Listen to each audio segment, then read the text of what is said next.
ज्ञान ज्योति स्वरूप भगवान आत्मा है जो अनंत शक्तियों का भंडार है। ऐसे ज्ञायक प्रभु परमात्मा में अपनापन स्थापित करना और उसी को ही निज जानना और उस रूप ही परिवर्तन करना, इसी को अत्यंत परमात्मा धर्म कहते हैं। देखिएगा उसकी चर्चा आचार्य भगवंतों ने एक एक गाथा, एक एक कलश और टीका के माध्यम से हमें अपने आत्मा के स्वरूप को समझाया है। देखिए आप प्रारंभिक गाथा का पाठ करते हैं, यहाँ चौथा अधिकार चल रहा है नियम साधी का, जिसका नाम व्यवहार चारित अधिकार है। मुनराज के 28 मूल गुणों की चर्चा इसमें आई है, जिसमें पंच महाव्रत की चर्चा अपन पढ़ चुके हैं। अभी यहाँ पर पंच समिति की चर्चा चल रही है और उसमें भी भाषा समिति की चर्चा है। गाथा 62 का पाठ करते हुए अपन आगे पढ़ेंगे। पैसून कर कस हाथ पर निंदा प्रशंसा आत्म की, छोड़े कहे हित कर वचन उसके समिति है वचन की।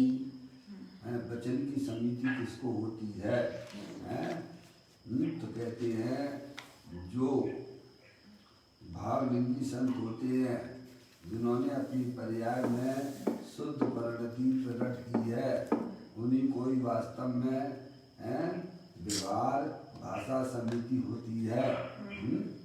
और वह भाषा समिति कैसी होती है कि हित मित प्रिय वचनों का ही प्रयोग करते हैं।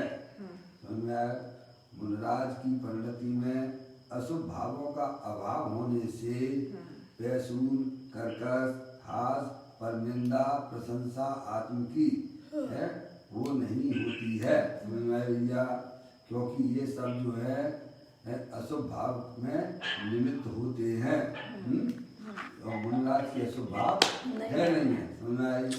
मुनराज के तो अभी 3 चौकड़ी कसाय के अभाव पूर्वक वीतराग आनंद दशा है और अभी पूर्ण वीतरागता प्रकट नहीं हुई है, तो पर्याय में किंचित स्वभाव भी है।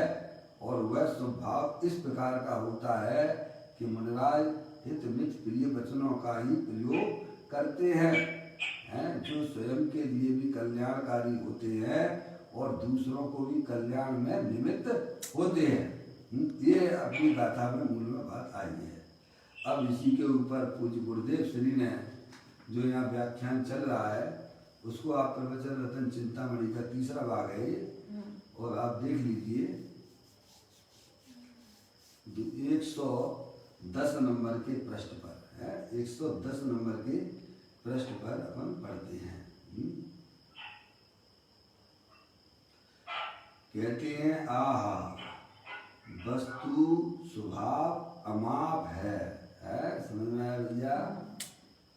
परंतु जिसे स्वभाव कहते हैं उसका माप क्या? समझ में आया? उसका माप क्या है? उसकी क्या तुलना की जाए? किसी से क्या तुलना की जाए? भैया अमाप रूप है। समझ में आई? वस्तु स्वभाव होता है वह अमाप ही होता है, चाहे वह चेतन हो अथवा जड़ हो। भैया उसका किसी के साथ में मेल होता नहीं है। ऐसी अमाप रूप चैतन्य वस्तु भी है। समझ में आए? अनंत शक्तियों के भंडार वाली है। वस्तु स्वभाव है, वस्तु स्वभाव अमाप है, परंतु जिसे स्वभाव कहते हैं उसका माप क्या? स्वभाव अर्थात स्वरूप। स्वभाव का मतलब उसका स्वरूप। हर वस्तु का कोई स्वरूप तो होता है ना भाई। शक्कर भी है तो वह मीठा उसका स्वभाव है ना, वह उसका स्वरूप है ना। ऐसे ही इस जगत में चैतन्य जो वस्तु है वह वस्तु कैसी होगी? भैया कभी कल्पना नहीं की है ना भैया? माँ जन्मानी माता के पास जाओ, स्वाध्याय करो भैया, उससे जानकारी लो तो हमें ये तो हमारी आंखें खुलेगी। समझ में आया भैया? चैतन्य वस्तु है तो उसका स्वभाव क्या है, उसका स्वरूप क्या है, हम आप कौन हैं? है भैया, अनादिकाल से भैया हमारा आपका आत्मा समझ में आया है? ऐसे ही जो है नाना प्रकार की गतियों में परिभ्रमण कर रहा है अज्ञानता से, है स्वरूप का पता ही नहीं है भैया, समझ गया। इसीलिए इसकी पर्याय में पामरता चल रही है, इसीलिए इसकी पर्याय में दुख चल रहा है। जे स्वरूप समझे बिना पामे दुख अनंत, समझाऊं ते पद नमो श्री सदगुरु भगवान। समझ में आया भैया? श्री महाराज चंद जी यही तो कहते हैं ना भैया, जे स्वरूप समझे बिना पामे दुख। है भैया, स्वरूप यानी अपने आत्मा का परिचय किए बिना। ये आत्मा 84 लाख योनियों में 4 गति 84 लाख योनियों में परिभ्रमण कर रहा है। समझ में आया भैया? इसीलिए सर्वप्रथम अपने आत्मा को जानना, जिसके बिना, जिसको जाने बिना हमारा आत्मा है दुखी हो रहा है। ये 4 गति 84 लाख योनियों में परिभ्रमण हो रहा है, हमें चिंता है क्या? अरे जितनी चिंता हम कोरोना वायरस से बचने की करते हैं, अगर तू उतनी भी करने लग जाए ना तो तेरी पर्याय में पुण्य के परिणामों की तो धारा बहने लगी जाती है और अंदर में अतीन्द्रिय आनंद की धारा भी प्रारंभ हो जाती है। पाप के परिणाम तो दूर भाग जाते हैं। क्या भैया? जितनी चिंता हम 24 घंटा कोरोना वायरस से बचने की करते हैं ना भैया, उतनी तेरी अंदर में अगर लगन अपने आत्म स्वरूप को जानने की हो जाए तो पाप के परिणाम तो जो ही विदा हो जाते हैं। क्या भैया? और पुण्य तुम्हारे पीछे पीछे भागने लग जाता है और तुम्हें तुम्हारा आत्मा भी मिल जाता है।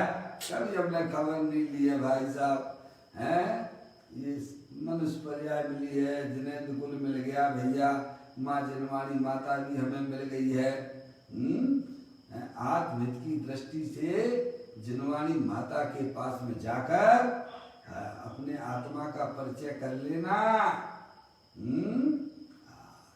क्योंकि इसको जाने बिना हमारी पर्याय में दुख का अभाव भी नहीं होगा और वह अतीन्द्रिय आनंद की प्राप्ति भी नहीं होगी।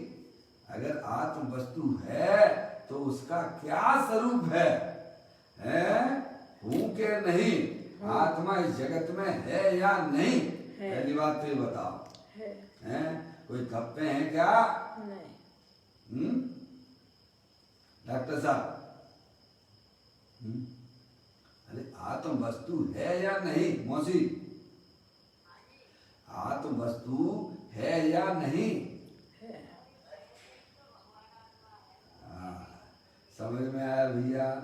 उसकी अगर तू स्वीकृति नहीं करेगा है तो जन्म मरण यूं ही करता रहेगा और यूं ही तेरी पर्याय में दुख चलता रहेगा। समझ में आया? आत्मा है तो उसका क्या स्वरूप है, वह चर्चा आपको जिनवाणी माता बताएगी। कौन बताएगा? अरे माता ही तो सब परिचय कराती है ना बच्चे को। है भैया, देखो ये तेरा भाई है, ये तेरे पिता हैं। सबसे पहले तो उसका संग माता के साथ में ही होता है ना। है माता सबका परिचय कराती है ना, और माता चलना भी सिखाती है ना। और उसके पास में नहीं जाओगे तो भैया तुम्हें तुम्हारी आत्मा का परिचय कैसे होगा भाई? इसीलिए माता से कभी दूर मत जाना, वो तुम्हारे हित की बात बताएगी, वो तुम्हारे आत्मा की कहानी सुनाएगी। है भैया, तुम्हारे आत्मा का तुम्हें परिचय करा देगी भाई। इसीलिए स्वाध्याय को परम तप की संज्ञा दी गई है, तुम्हारे पूजा और पाठ को नहीं। समझ में आया? और दान को भी नहीं, अनुव्रत महाव्रत को भी नहीं है।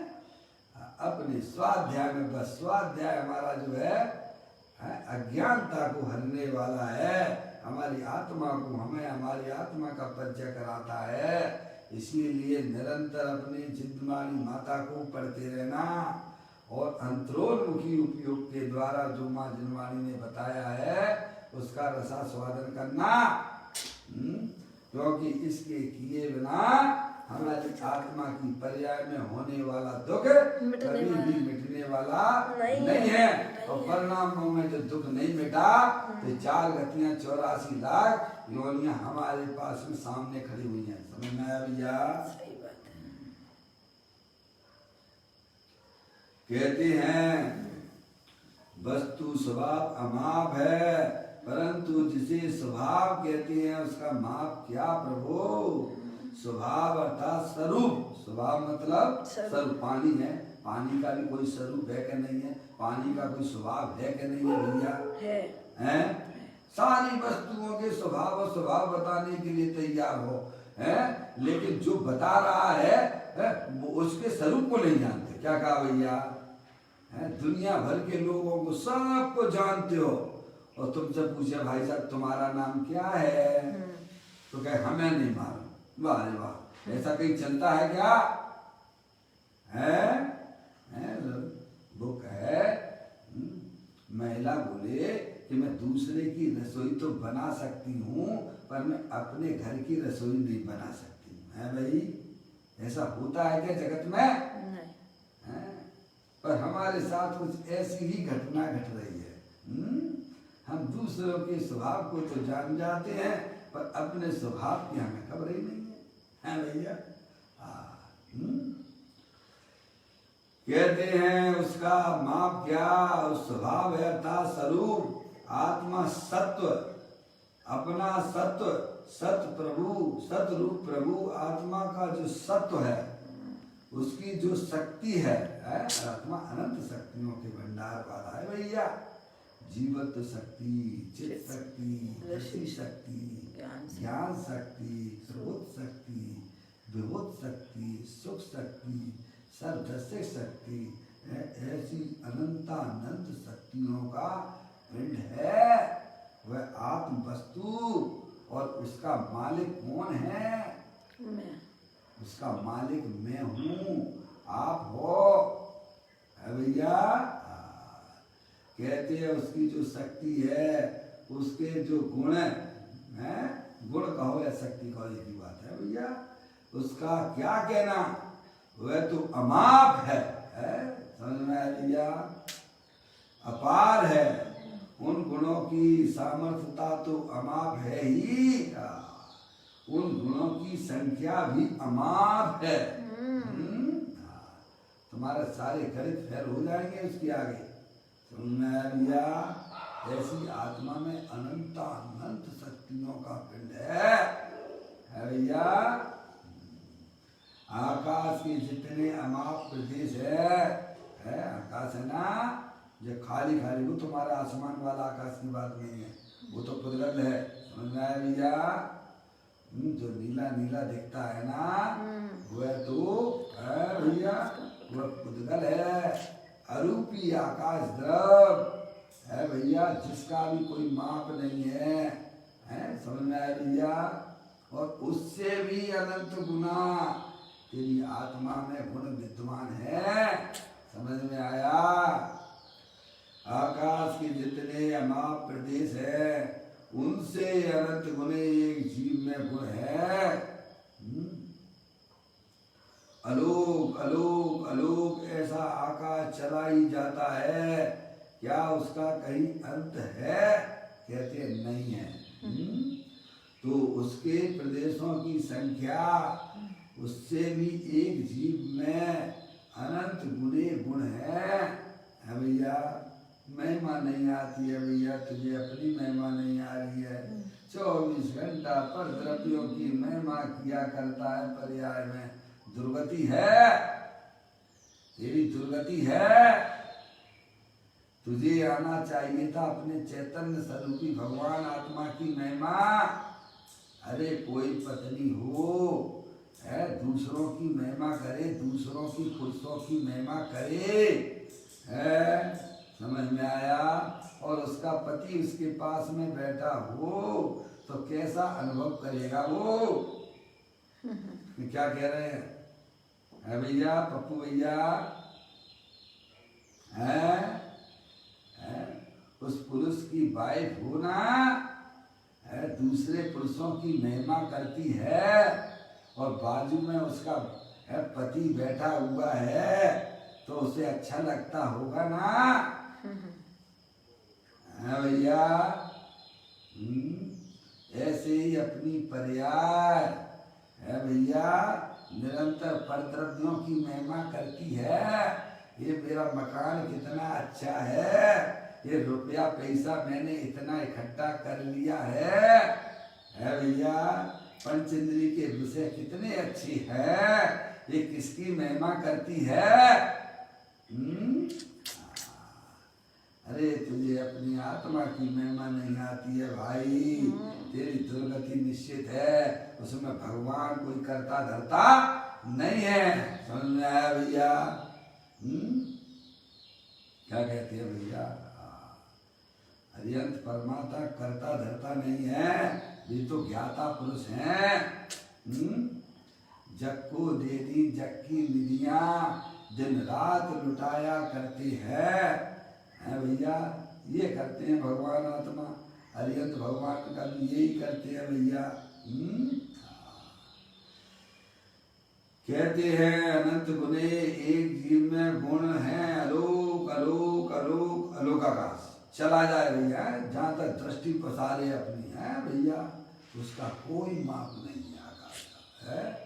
उससे भी अनंत गुणे हमारे आपकी सबकी आत्मा में वह गुण विद्यमान है, वो शक्तियां विद्यमान है। क्या उसका कहीं अंत है? कहते हैं नहीं।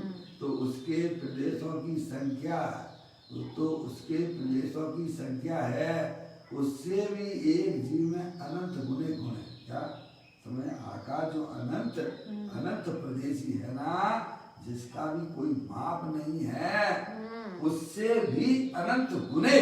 क्या कहिया भैया? वह बराबर में नहीं बैठा रहा है, आकाश के बराबर में आत्मा को नहीं बैठा रहा है भाई है। और आकाश के गुण जो है ना, वो आत्मा के एक कोने में पड़े रहते हैं। क्या कहा भैया?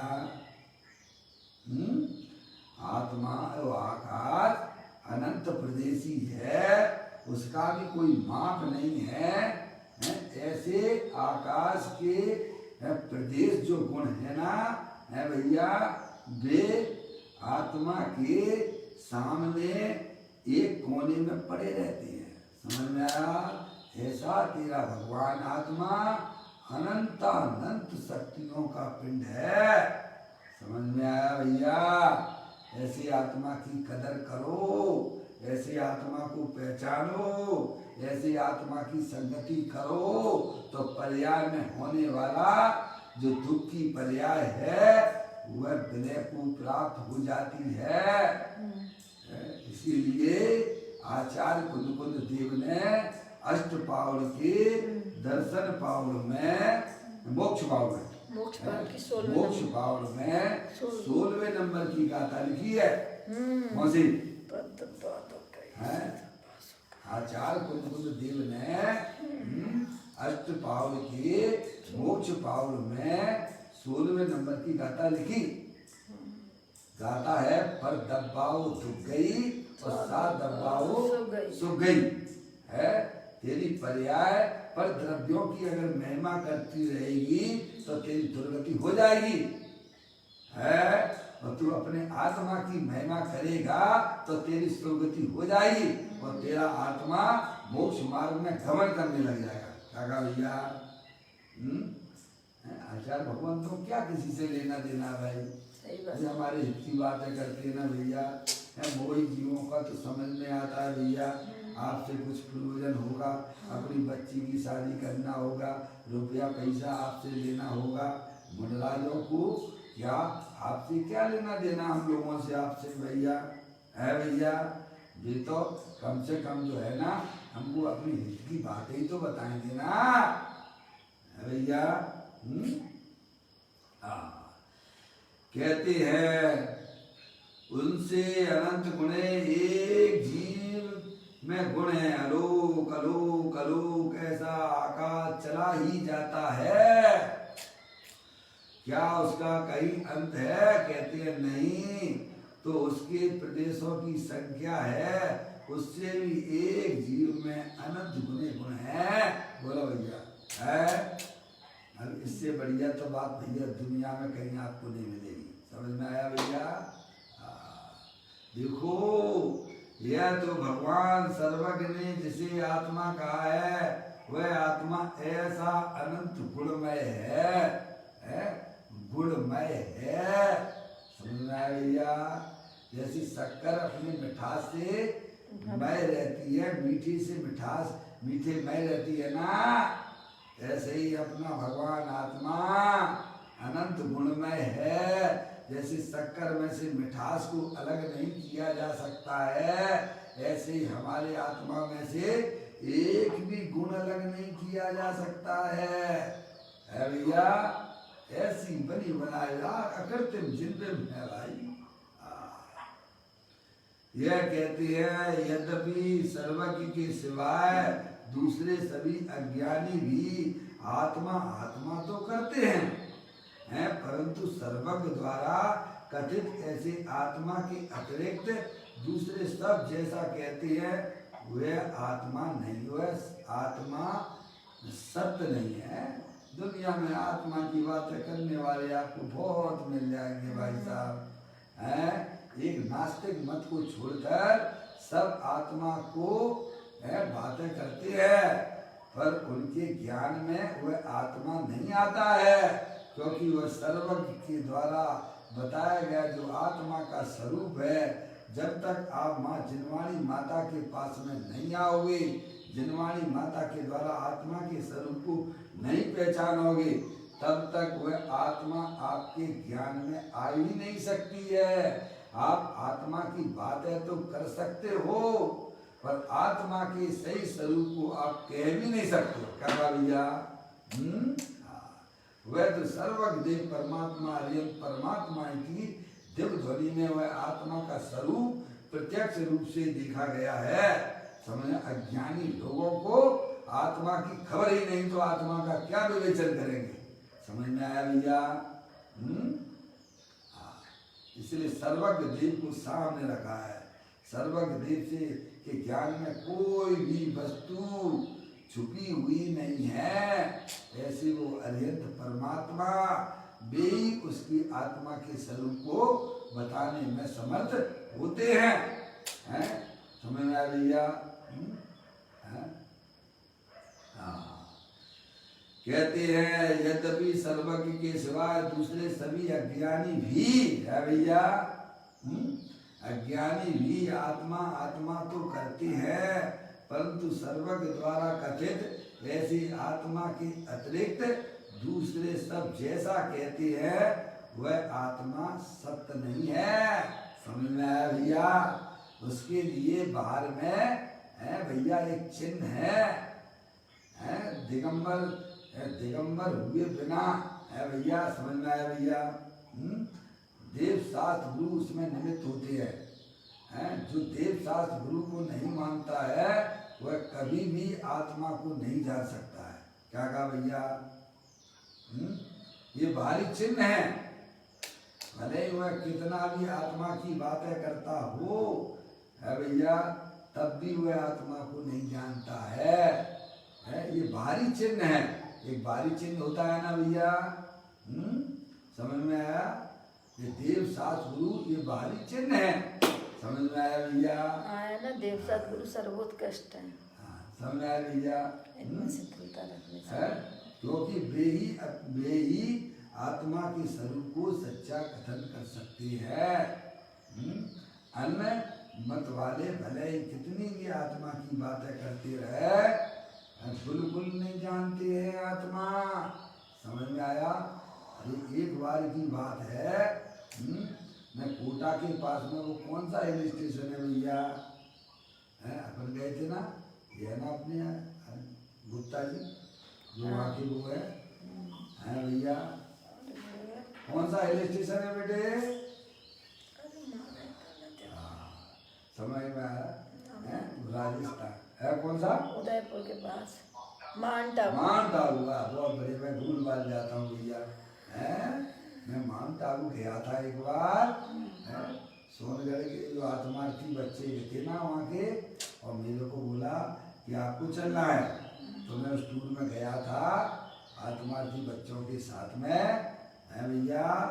और वहाँ पर ये माउंट आबू में एक संस्था है भैया, उस संस्था का नाम है ब्रह्म कुमारी, है भैया। समझ में आया?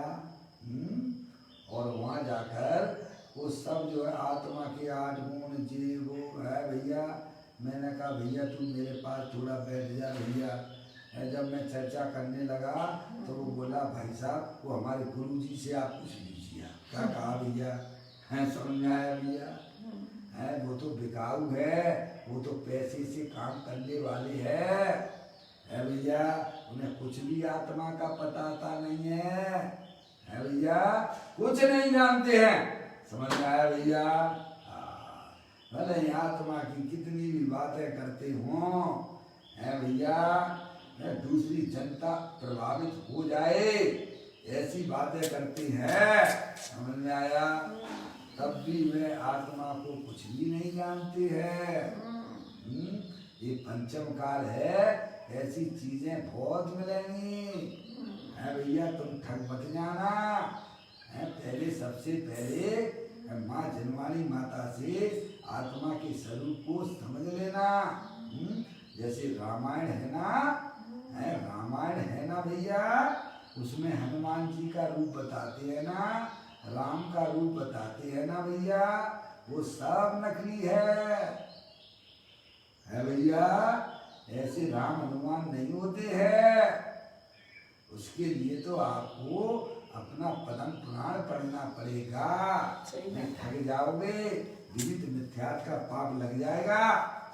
समझ में आया? और पंचम काल में तो इनकी मुक्ता होना ही है। समझ में आया भैया?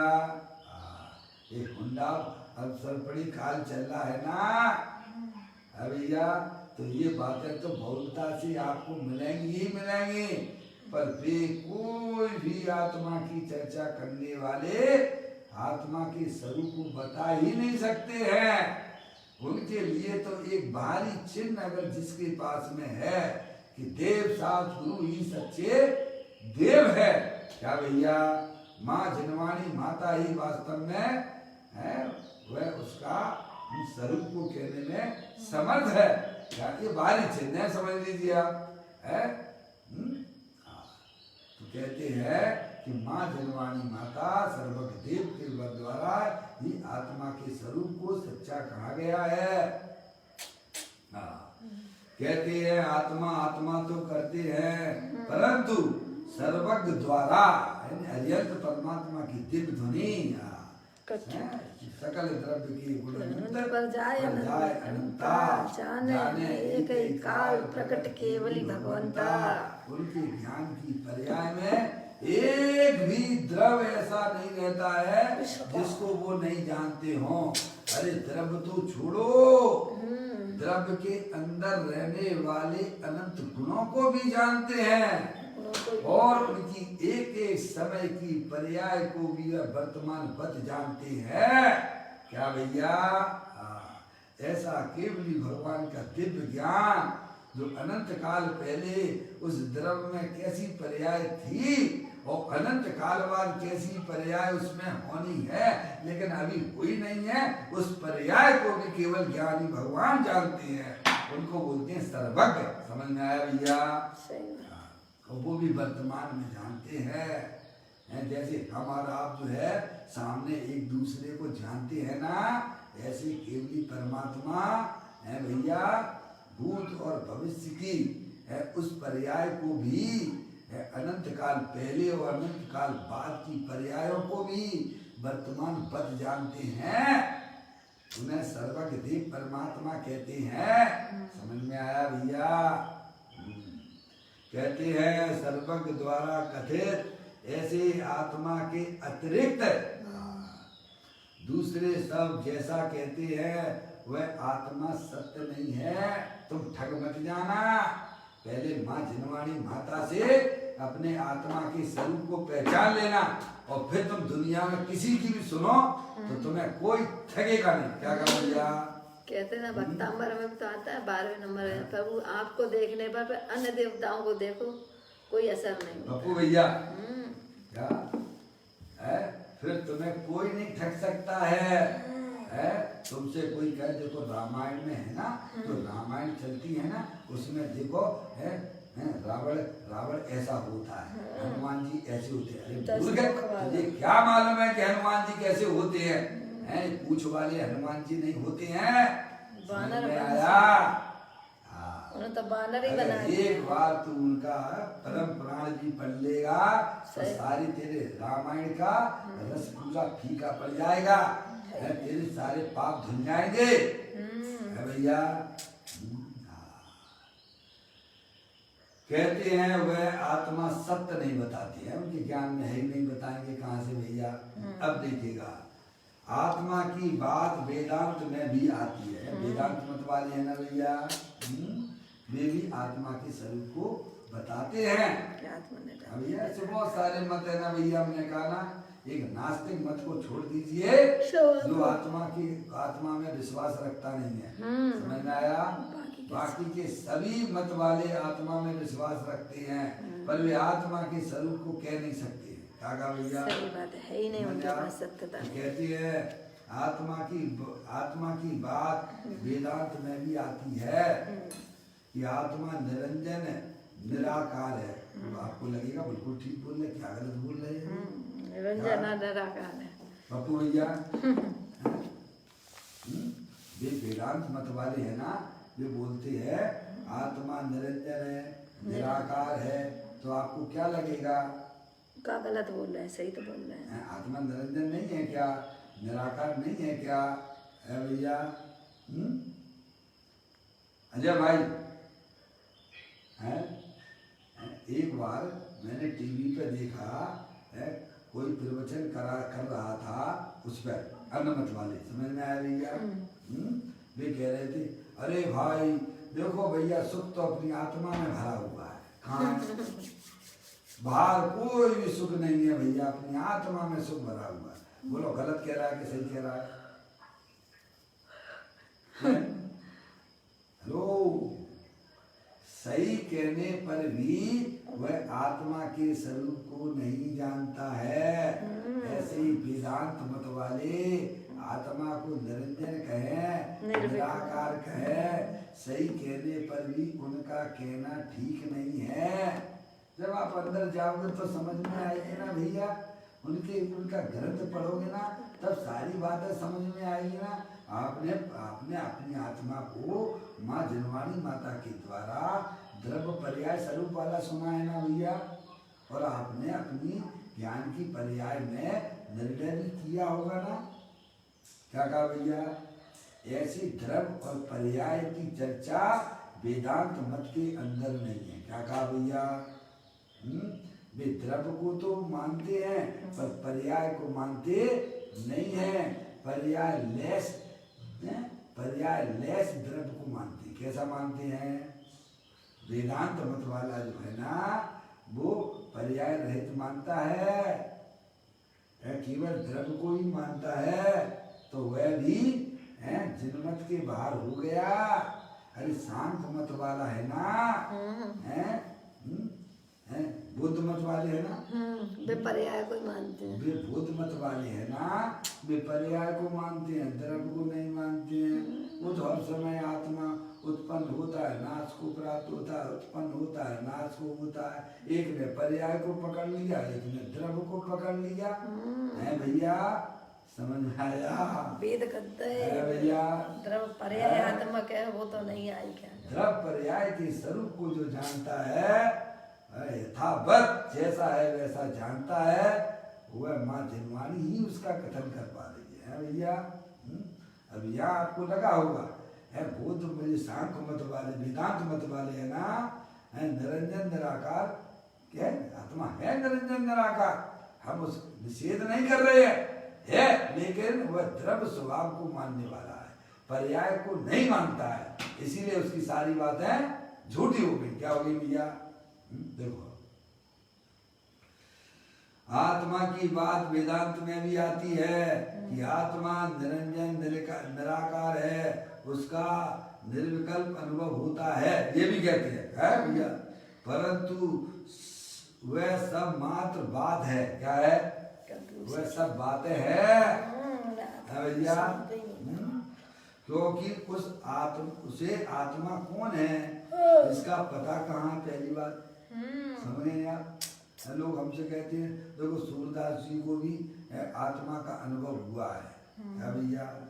ये शास्त्र पढ़ने वालों की बातें करता हूँ, है भैया। अरे जिसके आगे देव शास्त्र गुरु नहीं है वह कभी भी वह मर्यादा के बाहर हो गया है। ये तो भारी चिन्ह है, समझ में आया भैया? चाहे कितनी भी आत्मा की बातें करता हो, जैनी भी हो, पर देव साथ गुरु का जिससे ठिकाना ना हो, देव को ना मानता हो, समझ में आया? ऐसे भी मिल जाएंगे। अरे तो ये तो प्रतिमा, इसको क्या नमस्कार करना? क्या कहा भैया? क्या कहते हैं हम? प्रतिमा है, इसको क्या नमस्कार? ऐसे भी लोग मिल जाएंगे आपको जैनियों के अंदर। अरे भैया ये तो प्रतिमा तो जड़ है, वो जड़ को क्या नमस्कार करना? वह भी आत्मा का अनुभव नहीं कर सकता है, समझ में आया? बहुत सुंदर बात है भैया। कहती है इसका पता कहाँ है? विक्रम संवत 1964 में बड़ौदा में देखे हुए सती अनुसुईया नाटक में भी आता था। गुरुदेव श्री छोटी अवस्था में ऐसे नाटक देखते थे। तुम्हारे फिल्मी ये खानों वाले नाटक नहीं, समझ में आया? है जिस बैराग भरे नाटक हुआ करते थे पहले, है भैया। अभी तो ऐसे ही है भैया, अच्छा खासा उस पर्दे पर देखने लग जाए, टीवी पे देखने लग जाए तो विकार तुरंत उत्पन्न हो जाता है। पहले नाटक भी बैराग भरे हुआ करते थे। गुरुदेव से ने स्वयं देखा है, वो बात अपनी बताते हैं। कहते हैं विक्रम संवत 1964 में बड़ौदा में देखे हुए सती अनुसुईया नाटक में भी आता था। है बेटा शुद्धोसी शुद्ध हो, बुद्धोसी बुद्ध हो, ज्ञान के पिंड हो, उदासीनोसी उदासीन हो। तेरी वस्तु पर से भिन्न उदास है? ऐसा नाटक में बता रहे हो। है निर्विकल्पोसी निर्विकल्प हो, परंतु वस्तु अभेद निर्विकल्प है। देखो पहले ऐसे संस्कार बालक को नाटक में भी दिए जाते थे भैया। अब तो ये नाटक तुम्हें देखने को नहीं मिलेंगे, क्योंकि सब मोबाइल वाले नाटक देखने लगे हैं भैया। अब उस नाटक को मिलेंगे भी नहीं है भैया, और उन्हें जरूरत भी नहीं होती है, क्योंकि मोबाइल में गंदी गंदी फिल्में देख लेते हैं, गंदे गंदे चित्र देखते रहते हैं और अपनी आत्मा को भव संसार में डूबते रहते हैं। सही बात। टाकियों में फिल्म देखते हैं, टीवी पे फिल्म देखते हैं, नंगे चित्र देखते हैं, तो क्या सीखोगे उनसे? अपने मनुष्य पर्याय का समय बर्बाद करते हो। सही बात है भैया। उसमें तुम्हें पाप के अलावा क्या मिलने वाला है भैया? मनुष्य पर्याय की एक एक समय तुम बर्बाद कर रहे हो भाई। है इतना इतना ज्ञान अपने आत्मा को समझने के लिए माँ जिनवाणी से सुनोगे ना, है तो पर्याय में कसाय की मंदता तो तुरंत हो जाती है, और वही तो वास्तव में तेरा वास्तविक सुख आएगा ना।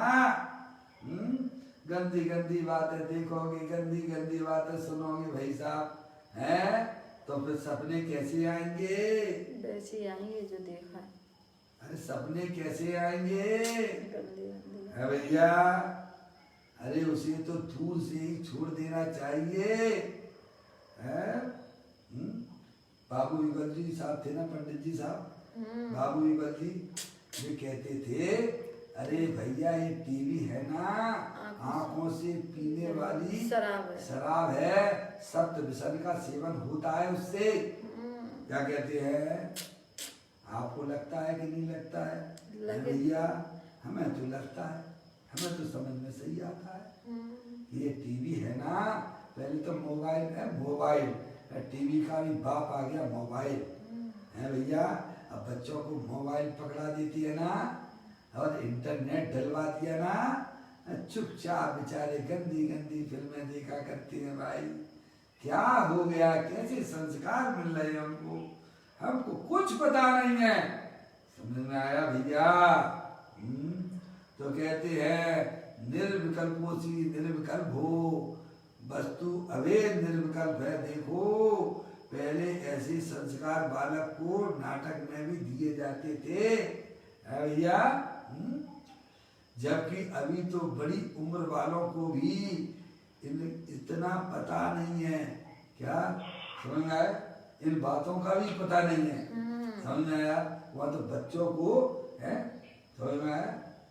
आचार्य कुमकुम देव थे ना बालक अवस्था में, उनकी माता भी ऐसी बोलती थी। माता क्या बोलती थी? तुम शुद्ध है, तुम बुद्ध है, शुद्धोसी बुद्धोसी निरंजनोसी है भैया, निर्विकल्पोसी है। ऐसे संस्कार है। वो बच्चा बालक था ना, उसको झूले में झुलाते थे ना, जब 6-7 महीने का था ना, तब ऐसी माँ बालक को संस्कार देती थी। तब तो आचार्य कुमकुम देव 11 वर्ष की उम्र में दिगंबर है दीक्षा धारण कर ली। समझ में आया भैया? आज बड़े बड़े लोगों को भी इन बातों में पता नहीं है भाई। समझ में आया भैया? कहाँ गए वो हमारे संस्कार है, कहाँ गए वो हमारा जैनीपना? ना तो व्यवहार का जैनीपना है, ना अंदर का जैनीपना भाई है भैया। पर आज आपको व्यवहार का जैनीपना भी पालना पड़ेगा है भैया, और अंदर के जैनीपने की भी जरूरत है। समझ में आया?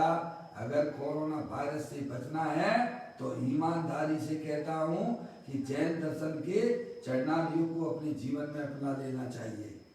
हैं? तुम ये मत समझना कि ये कोरोना वायरस आ गया है तो 2, 4, 5, 6 महीने में बाहर हो जाएगा। समझ में आया? इस सालों का केस हो गया है, तब तक कोई दूसरा और वायरस पैदा हो जाएगा। अब आपको ऐसे कोरोना वायरस के साथ में ही अपनी जिंदगी बिताना होगी। उससे पहले है माँ जनवाणी माता के द्वारा जैन दर्शन के चरणान योग को अपने जीवन में अप्लाई कर लीजिए है भैया। तो कोरोना वायरस जैसे है से संक्रमण के दोषों से भी बच जाओगे, और पर्याय में पाप के परिणाम होते थे उनसे भी बच गए हैं। और अपने आत्मा की बातें जब आप सुनोगे भैया तो अंदर के जैनी भी बन जाओगे। समझ में आया भैया? कहते हैं पहले ऐसे संस्कार बालक को नाटक में भी दिए जाते थे, जबकि अभी तो बड़ी उम्र वालों को भी इतना पता नहीं है कि शुद्ध बुद्ध किसे कहते हैं भैया। है शब्दों का बाग जाल तो करता रहता है शुद्धोसी निरंजनोसी बुद्धोसी है भैया, ये खाने ही नहीं पड़ता है, और बोलेगा भी तो शुद्धोसी क्या चीज है उसको खबर ही नहीं पड़ती है। हाँ बात नहीं है शुद्ध आत्मा कहो ना है तो पता नहीं भैया शुद्ध आत्मा है। हमारे यहाँ एक बार की बात है, भोपाल में हमने अपने उस मकान के ऊपर लिखवा दिया गायक भवन। क्या लिखवा दिया? गायक सदन लिखा था। गायक सदन। पप्पू भैया,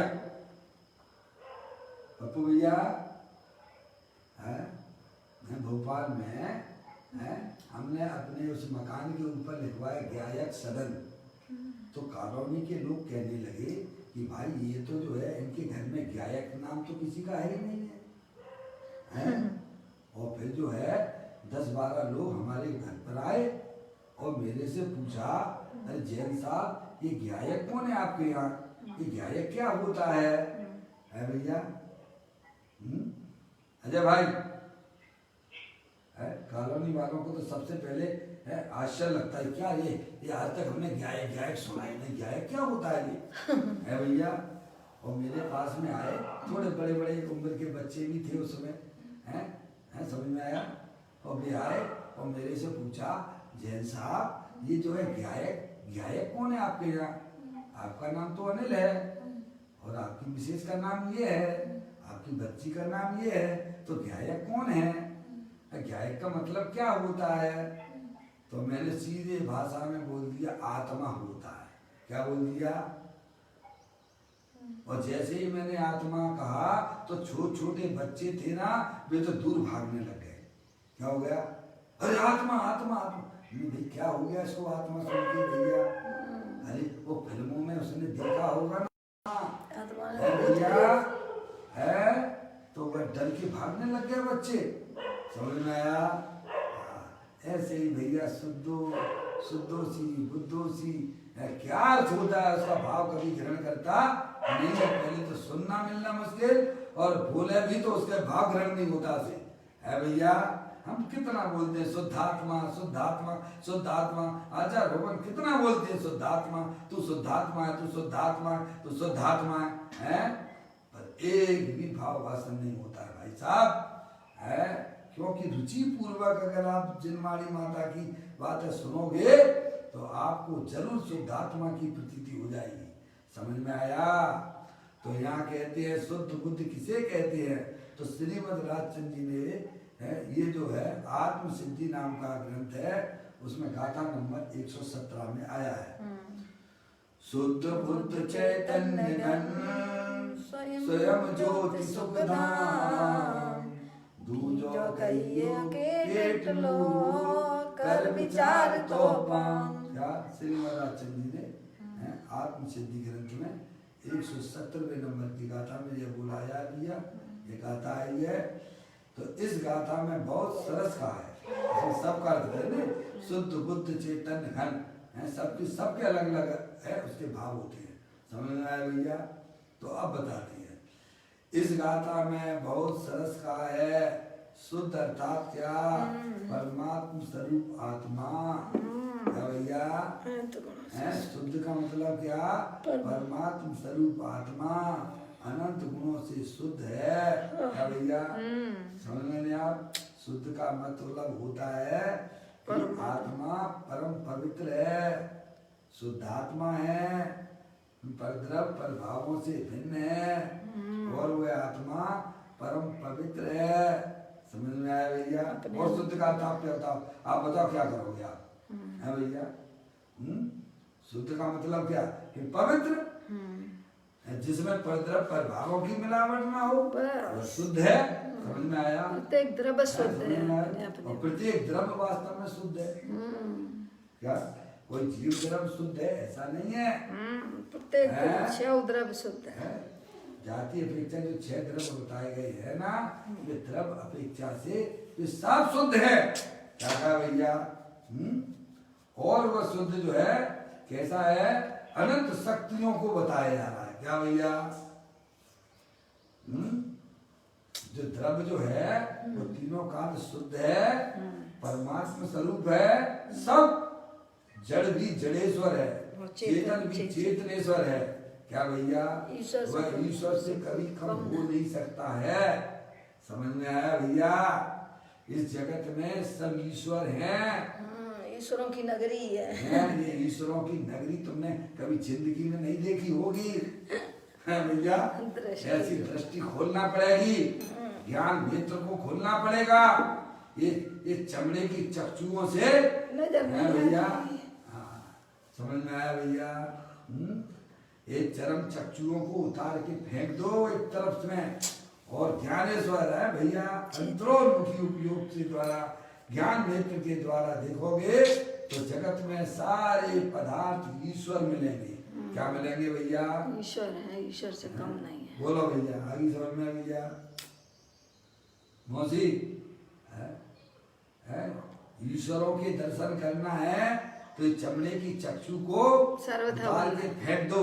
जैसे मंदिर में जाते हो ना है भैया, चमड़े की चीजें पहनकर नहीं जाते हैं ना है भैया, वो चप्पल जूतों को जैसे मंदिर के बाहर चमड़े की उतार देते हैं ना, ऐसे ही भगवान के दर्शन करना हो अरिहंत परमात्मा के, तो चमड़े की चप्पल जूतों की तरह इस चर्म चक्षुओं को भी बाहर उतार के फेंक देना। समझ में आया? तो अरिहंत भगवान के दर्शन हो जाएंगे। हैं? समझ में आया? चमड़े की वस्तु तो छोड़ देता पर चर्म दृष्टि लेके जाता है सोचो भाई, पर्याय दृष्टि भगवान के दर्शन करना चाहता है लेकिन चमड़े की चक्षु से देख के करेगा, तुझे क्या खाक भगवान के दर्शन होंगे? नहीं होंगे। है भैया, है क्या? हाँ, ज्ञान नेत्र को खोलो भाई, ज्ञान नेत्र को खोलो। है सबके पल्ले लाल, लाल बिना कोई नहीं, और गांठ खोल देखी नहीं, ताते भयो कंगाल। तो यहाँ कहते हैं शुद्ध का अर्थ है परमात्म स्वरूप आत्मा, है भैया। ये तो आत्मा की बात हुई, और शुद्ध का मतलब होता है प्रत्येक वस्तु परमात्म स्वरूप है, चाहे जड़ हो अथवा चेतन हो। शुद्ध अर्थात परमात्म स्वरूप आत्मा। और वह कैसा है? वह परमात्म स्वरूप वस्तु कैसी है? वह अनंत गुणों से शुद्ध है। क्या भैया? ओहो, ऐसी आंतरिक व्यवस्था है, एक एक गुण शुद्ध पड़ा हुआ है, एक गुण में दूसरा गुण प्रवेश नहीं करता है, ऐसा परम पवित्र गुण है। क्या भैया? अंदर की व्यवस्था इतनी सुंदर है। क्या भैया? एक द्रव में अनंत गुण रहते हैं, और वे अनंत गुण पूरे के पूरे सब शुद्ध है। क्या कहा भैया? क्योंकि एक गुण भी दूसरे गुण में मिलता नहीं है। ऐसे तेरी आंतरिक व्यवस्था है भाई, अब इसको हमको पता ही नहीं है भैया। है थोड़ी सी पर्याय को मैली देख के आत्मा को ही मैला देखने लग गया है भैया। है कोई बच्चा था, बहुत समझदार था, 10-12 लोगों की घर की पूरी व्यवस्था करता था, खाने पीने की व्यवस्था करता था। है भैया, एक बार उसके पिता ने है भैया बोल दिया तू पागल है। क्या बोल दिया? तू पागल है। पागल क्यों बोला? तो उसने 2000 के नोट को फाड़ दिया। क्या बोल दिया? क्या किया? तो वो पागल हो गया क्या? अरे पागल जैसे कार्य करोगे तो पागल ही तो कहा जाएगा, पर तू उसको ऐसा मत मान लेना। तू तो चार पूरे घर की व्यवस्था करता, तेरे जैसा तो कोई समझदार है ही नहीं। ऐसे पर्याय में थोड़े थोड़े भैया पाप के परिणाम आ जाते हैं। अरे मेरे जैसा कोई पापी नहीं है मूर्ख, वो पर्याय तू चली गई, तू तो परमात्मा स्वरूप वाला है। तू ऐसे देखना है, एक समय की पर्याय को इग्नोर कर दे है भैया। ऐसा भगवान आत्मा अनंत गुणों की धाम है, समझा? ऐसा परम पवित्र शुद्ध है। कहते हैं शुद्ध का अर्थ करते हैं, शुद्ध अर्थात परमात्मा स्वरूप आत्मा अनंत गुणों से शुद्ध है। और बुद्ध का, अब बुद्ध का है भैया, बुद्ध अर्थात आत्मा अकेला ज्ञान का पिंड है। क्या है? बुद्ध का मतलब आत्मा अकेला ज्ञान, बुद्ध यानी ज्ञान, बुद्ध यानी ज्ञान, अकेला बस ज्ञान ही ज्ञान उसमें है भैया। समझ में आया? जैसे शक्कर एकांत मीठी है ना, एकांत मीठी है ना, ऐसे ही अपना आत्मा एकांत ज्ञान का भंडार है। क्या भैया? तो इस शरीर को मत देख है, ये जड़ को मत देख है, ये तेरे आत्मा के अंदर, ये शरीर जो है अंदर जाता नहीं है। अरे आत्मा में तो जाता नहीं है, अरे आत्मा की पर्याय में भी जो प्रवेश नहीं करता है। ऐसा तू ज्ञानेश्वर भगवान आत्मा है भैया। तो कहते हैं बुद्ध अर्थात क्या? आत्मा अकेला ज्ञान का पिंड है। जैसे शक्कर अकेली मिठास से भरी हुई है भैया, ऐसे ही अपना भगवान आत्मा ज्ञानेश्वर है। ऐसा देखना भाई, अपने ज्ञानेश्वर भगवान आत्मा के तू दर्शन करेगा ना, तो यहाँ घर में बैठे बैठे अनंत सिद्ध परमात्मा के दर्शन हो जाएंगे। समझ में आया भैया? ये तो कोरोना वायरस आ गया है, तो ये सब बहुत कुछ हमें सिखाता है। ये मंदिर में ढूंढने की और घूमने की, जाने की कोई जरूरत नहीं है। हैं, सरकार ने बंद कर दिया तो तुम चिंता मत करना, तुम अपने ज्ञान के नेत्र खोल लेना हमारी माता से। समझ में आया? साक्षात अयन परमात्मा और सिद्ध परमात्मा के दर्शन होंगे। समझ में आया भैया? ये आपके लिए सहकारी है। कोरोना वायरस आया तो आपके लिए सहकारी है, क्योंकि जो हमें अपनी आत्मा से मिला दे है वो सहकारी हुआ करता है। समझ में आया भैया? बुद्ध था आत्मा अकेला ज्ञान का पिंड है, और कैसा है? चैतन्य घन है। क्या भैया? चैतन्य घन समझ गया भैया? जैसे बाहर का कोई घन होता है ना, जिसमें परद्रव्यों का प्रवेश होता है, क्या ठोस होता है ना, ठोस है भैया, जिसमें पर वस्तुओं का प्रवेश होता नहीं है, ऐसा चैतन्य घन है। क्या कहा भैया? चैतन्य घन यानी अर्थात आत्मा असंख्य प्रदेशी है। देखो चैतन्य घन कहकर उसमें असंख्य प्रदेश की बात की है भैया। उसके आत्मा की असंख्य प्रदेशी है, उसमें कोई भी प्रदेश दूसरे का घुसता नहीं है। अपने आत्मा के साथ में अनादि काल से एक क्षेत्रावास संबंध है। क्या भैया? पर एक क्षेत्रावास संबंध होने पर भी है वे पुद्गल कर्म आदि है वे तेरे आत्मा के अंदर प्रवेश नहीं करते हैं। जैसे ठंडाई बनाते हो ना आप लोग,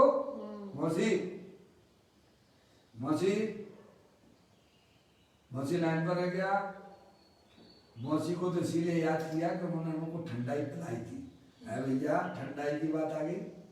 मौसी नहीं है, हो सकता चलिए है तो ठंडाई होती है ना, ठंडाई में बहुत सारी चीजें डालते हो कि नहीं डालते हो? शक्कर भी डालते हो भैया, है काजू भी डालते हो, आप बादाम भी डालते हो, थोड़ा सा नमक भी डाल देते हो, है भैया, विविध प्रकार की व्यंजनें उसमें डालते हो। तो क्या उसमें एक दूसरे में मिल गए हैं क्या? तो भैया सब अलग अलग रहती है ना, ऐसे ही अपने आत्मा के साथ में असंख्यात प्रदेशी है, उसमें कर्मों का संयोग अनादि से है, एक क्षेत्रावास संबंध कहा जाता है। पर एक भी प्रदेश चेतन का प्रदेश तो जड़ के रूप में नहीं होता है, और जड़ के प्रदेश आत्मा के रूप में बदलते नहीं है। ऐसा वह चैतन्य घन भगवान आत्मा दे देवन में विराजमान है भैया। इस प्रकार से उनका भाव भाषण करना जनवाणी माता के द्वारा, पढ़ते ही नहीं रहना, पढ़ते ही मत रहना। मैंने आपको कहा स्वाध्याय करना है, और स्वाध्याय में 2 लाइनों का भाव भाषण करना, 2 लाइनों का अपने ज्ञान में निरंतर उनका चिंतन करना। क्या भैया? उसका नाम स्वाध्याय है। समझ में आया? सब पढ़ लिया भैया, और पूछो भैया क्या अच्छा लगा? एक भाई थे है भैया, नाम नहीं लेता हूँ, है सोनागिर में गए थे, बड़े पंडित जी साहब का है ब्रह्मचारी रविंद्र जी का, वहाँ पर 10 लक्षण पद में प्रवचन चला था ना, तो मेरे को मिले है, वो भी पंडित था है। क्या भैया? वो भी पंडित था। तो मैंने पूछा भैया, बोलो बहुत तारीफ कर रहा था, बहुत तारीफ कर रहा था है, और 12 दिन रहा। मैंने पूछा भैया अच्छा बताओ पंडित जी साहब ने क्या चलाया? तो बोले समय साध। अच्छा समय साध में कौन सी गाथा चलाई है भैया? कोई कर्ता कर्म की चलाई थी। अरे भाई तुम 12 दिन रहे, पंडित जी साहब के गीत गाते हो है, तुमने पुस्तक खोल के ना देखी कि ये कौन सी गाथा चला रहे हैं है भैया? ऐसे तुमने अपना समय क्यों बर्बाद किया भाई? इसीलिए कहते हैं क्या ज्यादा पढ़ो नहीं, उसमें से 2 लाइनें अच्छी लेके अपने मन में चिंतन करना, तो आपको अपने भगवान आत्मा के पास पहुंचने का मार्ग सुलभ हो जाएगा। समझ में आया भैया? ऐसे भाव भाषणा पूर्वक ऐसे उन शब्दों का एक एक का वाच्य ग्रहण करना, भाव ग्रहण करना, वही वास्तविक स्वाध्याय होता है। समय यहाँ शुद्ध बुद्ध चैतन्य घन की बात चल रही है भैया, भाव भाषण करने की बात है। अभी अपनी चर्चा आगे चलेगी इसी पर। अभी समय हो गया है, अभी यही विराम देते हैं। चैतन्य का स्मरण प्रति क्षण करो रे, भव के अनंत दुख को पल में हरो रे। अक्षय अनंत निज सुख निदान पाओ, गाओ अरे नित इसी के गीत गाओ। नौवा नौ करूं।